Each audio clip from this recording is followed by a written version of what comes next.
Me voici une fois de plus, ça faisait longtemps qu'on n'était pas passé par là, sur France Bourse TV, devant la boutique Vuitton des Champs-Élysées, et vous remarquez une chose, empiriquement, par rapport à l'année dernière, il n'y a plus de queue.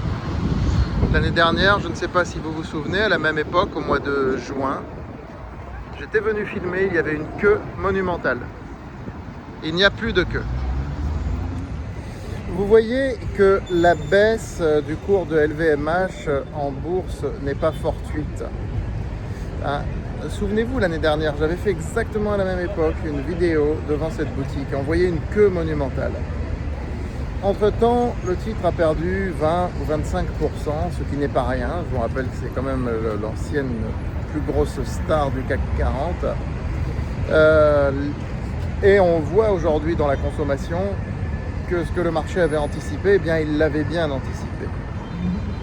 Et je vous avais dit à la même époque qu'il ne fallait plus avoir de valeur de luxe en portefeuille.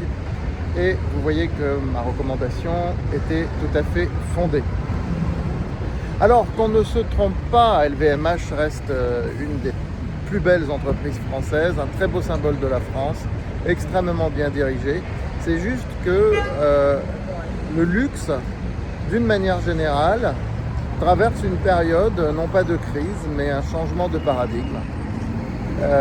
Les gens y sont moins, les gens dépensent ailleurs, les gens préfèrent dépenser beaucoup plus dans des plaisirs éphémères, des hôtels, des choses comme ça, des hôtels un peu concept, des choses comme ça, et moins dans des objets, en définitive.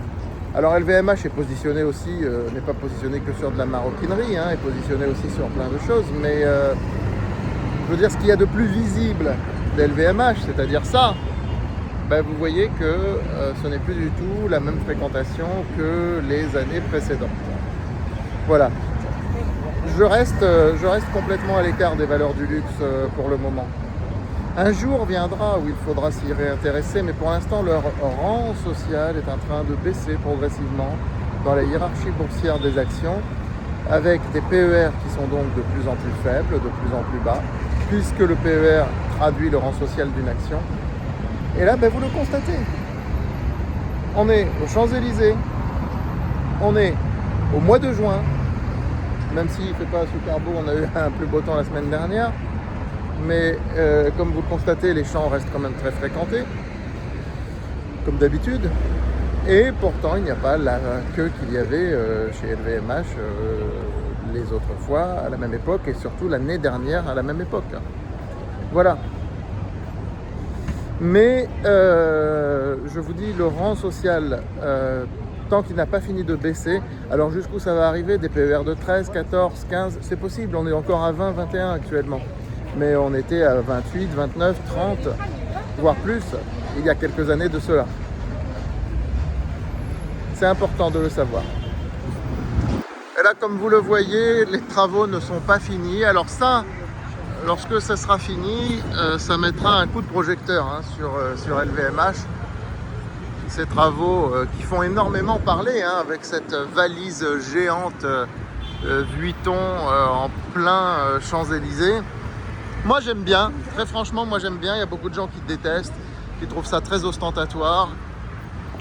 Mais les Champs-Élysées sont un lieu qui a un côté baroque, qui a un côté ostentatoire. Et je trouve ça très en adéquation finalement avec ce que représentent les Champs-Élysées. Là, lorsque l'immeuble sera dévoilé, toute la presse mondiale va en parler. Et ça mettra un petit peu un coup de projecteur sur LVMH. Oh, ça ne va pas faire rebondir le titre de 10%, hein, mais ça attirera l'attention quelques jours. Je ne sais pas quand est-ce hein, que ce sera dévoilé, mais regardez ça, c'est quand même assez impressionnant. Hein. C'est quand même assez impressionnant. Voilà, donc en résumé et en conclusion, LVMH reste une très belle société. Son titre est en baisse parce qu'il était monté trop haut et parce que l'entreprise traverse aussi, non pas une crise, hein, mais une mutation, en raison d'une mutation de son activité, le luxe. Toute la partie ostentatoire du luxe est beaucoup moins prisé en ce moment. Le rang social du secteur luxe ne fait que baisser. Donc le PER de LVMH baisse, lui aussi. Cela va, à mon avis, se poursuivre. Il viendra un moment où le titre redeviendra intéressant.